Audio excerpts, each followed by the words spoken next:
Hello there everyone, welcome back to another video about the One Piece card game. I'm continuing my coverage of OP03 Pillars of Strength with another deck profile. Today I'll be talking about Kinemon. Before I get started, if you are enjoying these videos, please do like them and subscribe to the channel. 70% of you are not subscribed, probably more on a video like this, so I'd appreciate it if you hit that button. If you're interested in in-depth guides to the kind of decks I cover, as well as meta-analyses, you can check those out on my Patreon, which you can find linked in my description. I'd appreciate it if you check that out, and if you want to support the channel, it's a really great way to do so. You can get examples of previous guides on my channel. You can find my OP02 and OP01 guides uploaded there. Let's go ahead and get started with the video.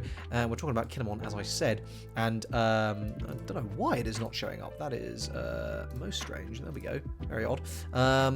Sorry about that. Well, we're talking about Kinemon. And as you can probably tell immediately, there's not actually a great deal that's changed, but there are a few important pieces. So let's go through the sort of obvious stuff. Firstly, the Kinemon leader, incredibly powerful. It allows you to cheat costs. So if your unit costs 3 or more, it costs 1 less, as long as you got 1 or 0 units on the board. This is very, very powerful in allowing you to just accelerate into some insanely aggressive plays. So we start off with the Momonosuke, 4 copies. This is just going to let you search basically your entire deck, so you definitely want to be playing 4 copies of that. And 4 copies of Toki. Toki is a restricted blocker as long as you have a Yamato on the board, but because we do play quite a good number of those, we play 6 copies of Yamato, 10 copies of Yamato, then that is basically going to be live all the time. We play 4 copies of Izo. This is really good because it's a searchable 2k, and you can also play it to tap down one of your opponent's 4 cost or lowers. 4 copies of Beppo. This is a 2k counter. You are never ever putting this out of your hand.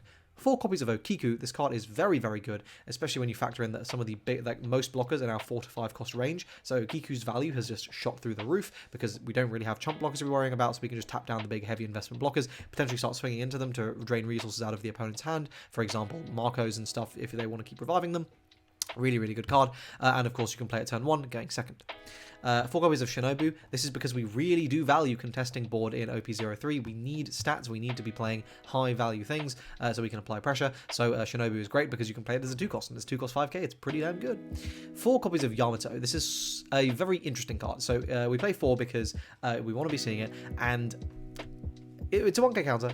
Also, but essentially this is like the most high pressure card in the game. It has really bad stats for a 5 cost. It's a 5/5, but double attack and banish means if this lands, your opponent is fucked.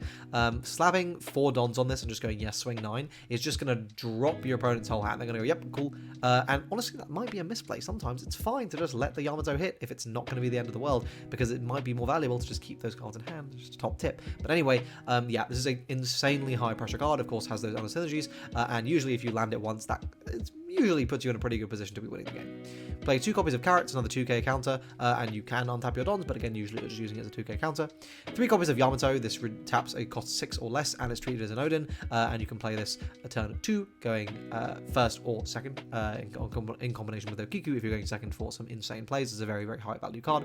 4 copies of X-Drake. KOing rested characters that cost 4 or less is very, very good in the context of OP03, and just in general, this is a very powerful card. 4 copies of Krieg. This is the OP03 Spice. So this pops 2 4 cost or lowers on play, and then as a Don 1 against double attack. So double attack pressure is really, really nice, something that green can definitely use. But being able to just board wipe potentially is very, very powerful. You see a lot of 3s, 4s, and 5 costs in OP03. Now, obviously, Krieg is not helping you with the 5 costs, but it's helping you with the 3s and 4s, and it's letting you contest the 5s. And that is super, super valuable. If your opponent is ever a little bit too aggressive, extends a little bit too hard, you can attack once or twice into their things and then just slam a Krieg down, and you have ruined their resources. 3 copies of Odin, very searchable. When it dies, you just grab an Okiku or Shinobu from deck, which is obviously very, very good. And this is insanely high pressure. The fact that you can just threaten to basically be going like 15-15 is kind of nuts. 2 copies of Paradise Waterfall. This is searchable, and it lets you untap potentially your... it lets you untap your really valuable units, so you are able to just like not have them die, which is obviously very, very good. And 4 copies of Punk Gibson, which is incredibly powerful in the OP03 meta, into all the red. So something to bear in mind about this deck is, of course, there's not really that many blockers, so it's kind of just Toki. So you can find yourself in slightly sticky situations, and Toki kind of gets diffed by Marco existing. It is worth saying that honestly, you just have a kind of rough matchup into into red nowadays. It was much better in OP02 and OP03 Kinemon. It just feels kind of sad, honestly. I think Kid is a better deck choice if you are trying to play green into this meta because of that leader skill, because of that versatility you get. Okiku and sort of the Wano costs are just generally a little bit lower value in OP03. They're not as impactful, but they are still very, very powerful. I think this is a solid mid-tier deck, which you can definitely have a lot of fun with at locals. I think green's a good deck to learn the game on, though I'd probably recommend Kid over this anyway. But let me know what you guys think in the comment section down below. What changes would you make to this deck list? As I say, it's not a definitive list. This is just a list to start from and then jump off from and go and basically explore and develop the list into something that is hopefully going to take you to a good top result at a national tier event. As I said again, if you enjoyed these videos, like them, subscribe to the channel for more One Piece content, check out my Patreon link in the description below, and I hope to see you guys in my next video. Cheers.